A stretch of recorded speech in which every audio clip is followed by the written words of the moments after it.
Du willst Windows, Linux oder ein anderes System ausprobieren, ohne etwas an deinem PC zu verändern? Dann zeige ich dir jetzt, wie du in wenigen Minuten eine komplett isolierte virtuelle Maschine mit VirtualBox erstellst, sicher, kostenlos, ohne Risiko und ohne Stress. Gehe auf die offizielle Webseite virtualbox.org oder gib in der Suchleiste einfach nur VirtualBox ein. Dann nehmen wir natürlich nicht den ersten Link, sondern scrollen uns runter bis zur offiziellen Webseite und können hier schon direkt auf Download gehen. Wenn ihr es direkt eingegeben habt, dann müsst ihr nur oben rechts auf Download klicken und kommt auch wieder auf diese aktuelle Seite hier. Dann klicken wir auf das gewünschte Paket, das wir installieren möchten. Hier machen wir es mit Windows, also laden wir Windows Hosts herunter. Sobald der Download beendet ist, können wir auf Öffnen klicken und das Browserfenster schließen. Falls Windows wieder diesen Pop-up bringt, das kannst du mit Ja bestätigen, natürlich nur, wenn du es auch von der offiziellen Seite runtergeladen hast, damit es auch sicher ist. Bei der Installation kann es sein, dass noch das ein oder andere Paket fehlt. Bei mir in diesem Fall ist es das Microsoft Visual C++ Paket. Das kann aber direkt von Microsoft heruntergeladen werden. Dazu öffnen wir wieder unseren Browser und geben oberhalb in die Suchleiste Microsoft Visual C++ ein, scrollen uns wieder zu den richtigen Links, neueste Unterstützung und scrollen auch hier wieder nach unten, bis wir zu den richtigen Downloads kommen und laden uns hier die 64-Bit-Version herunter. Ist der Download danach beendet, können wir direkt auf die Exe klicken und ganz normal den Installationsprozess durchführen von diesem Paket. Auch hier bestätigen wir alles. Auch hier wieder mit Ja. Da kommt noch die Fehlermeldung, dass das Setup abgebrochen wird. Auf Fertigstellen, dann kommt nochmal eine Fehlermeldung. Das ist in Ordnung. Jetzt haben wir das Visual C++ installiert und können nochmals den Installationsprozess vom VirtualBox starten. Hier sind wir vorher mit einem Fehler begrüßt worden. Jetzt sollte alles funktionieren. Wir gehen hier auf Weiter, akzeptieren die Lizenzvereinbarungen, auch wieder weiter. Hier können wir noch diverse Sachen deaktivieren, aktivieren. Wir lassen einfach alles ein. Der Speicherort passt auch. Hier wird nur kurz gesagt, dass die Netzwerkschnittstellen kurzzeitig deaktiviert werden. Das heißt kein Internet für ganz kurze Zeit. Ja. Und auch hier Ja.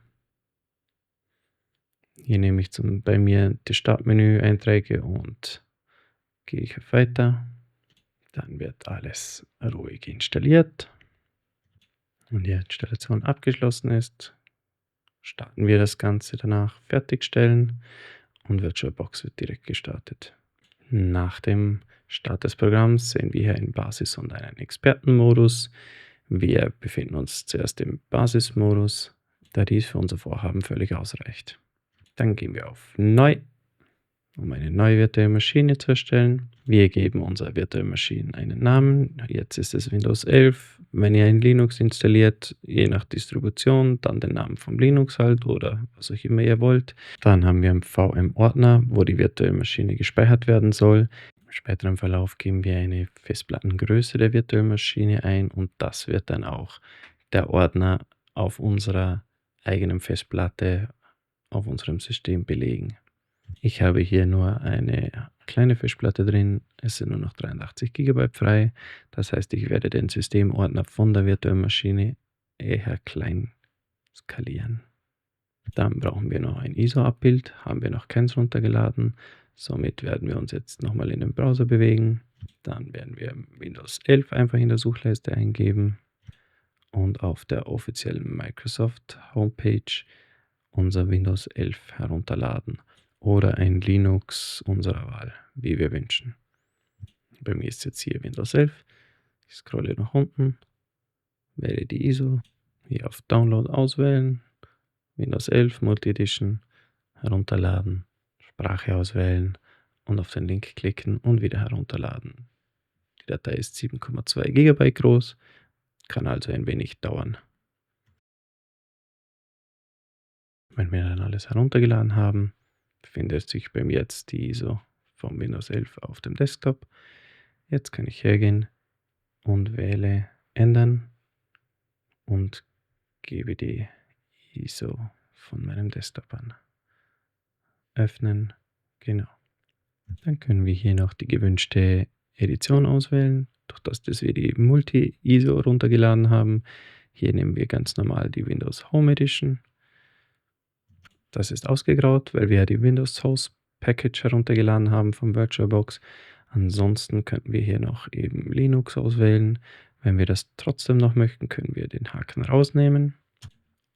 Und dann können wir beim Betriebssystem auch Linux, Solaris und was auch immer auswählen. Hier bleiben wir bei Windows 11 und gehen einen Schritt vorwärts. Dann kommt die virtuelle Hardware.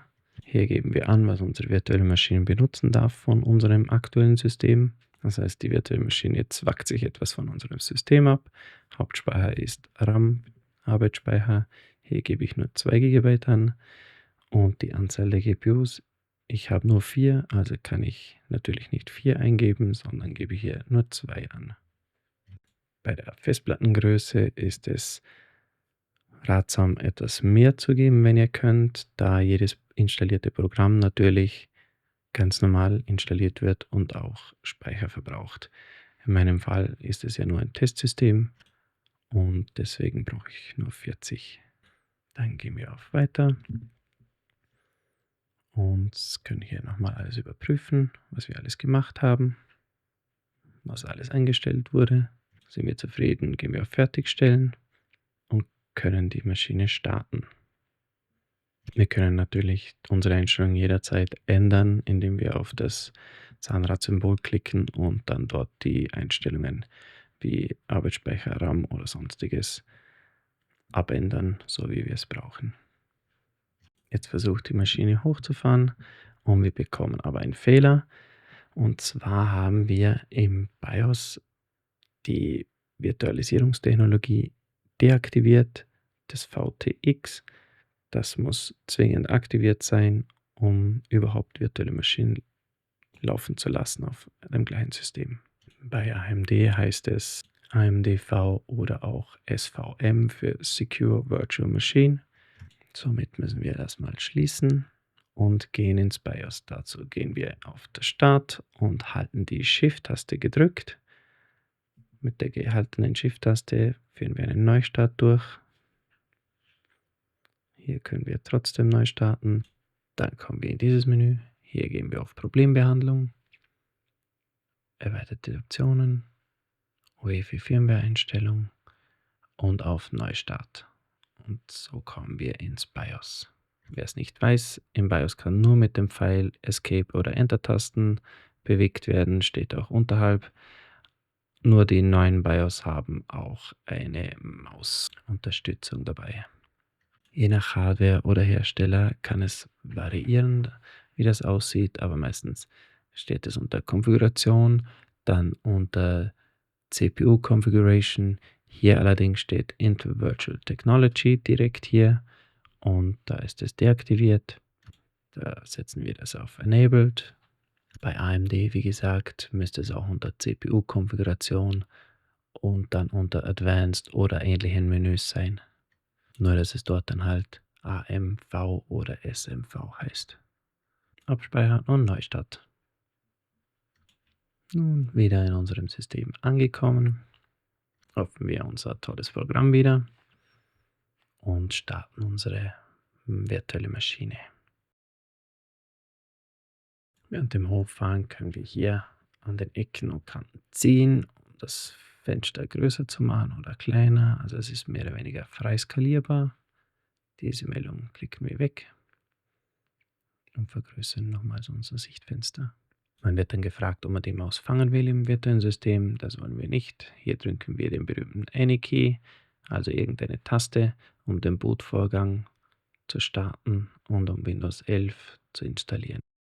Für die Aufmerksamen unter euch, die werden wohl gemerkt haben, dass 2 GB normalerweise zu wenig sind für Windows 11. Da ich aber eine modifizierte Version benutze, kann ich die Hardwareanforderungen umgehen und nur mit 2 GB Windows 11 installieren, auch ohne Microsoft Online-Kontozwang und den anderen Dingen, die man eigentlich nicht haben möchte. wie ihr euch euren eigenen modifizierten Bootstick erstellt, könnt ihr sehen, wenn ihr den Link unten in der Beschreibung anklickt. Dort erkläre ich alles langsam und ohne Stress. Hier können wir dann noch eben unsere Version auswählen. Ich wähle die ganz normale Windows 11 Home Edition und klicke auf Weiter. Dann wählen wir noch den Datenträger aus, auf dem wir unser System installieren möchten. Hier habe ich nur eine Festplatte erstellt, die 40 GB, das andere ist der USB-Stick. Somit wähle ich diese aus, klicke auf Weiter. Alles ist bereit für die Installation und installieren. Das geht länger, deshalb kürze ich das Ganze etwas ab und überspringe alles. Und wir befinden uns auf unserem virtuellen System, mit dem wir mehr oder weniger machen können, was wir wollen, ohne großen Schaden anzurichten. Und wenn ihr wissen möchtet, was Snapshots sind und warum das eine geniale Sache ist, dann freut euch auf das nächste virtuelle Machine Video. Wenn ihr Fragen habt, dann schreibt es gerne in die Kommentare. Wenn es euch geholfen hat, dann freut mich das und nicht vergessen, Daumen nach oben und abonnieren. Tschüss.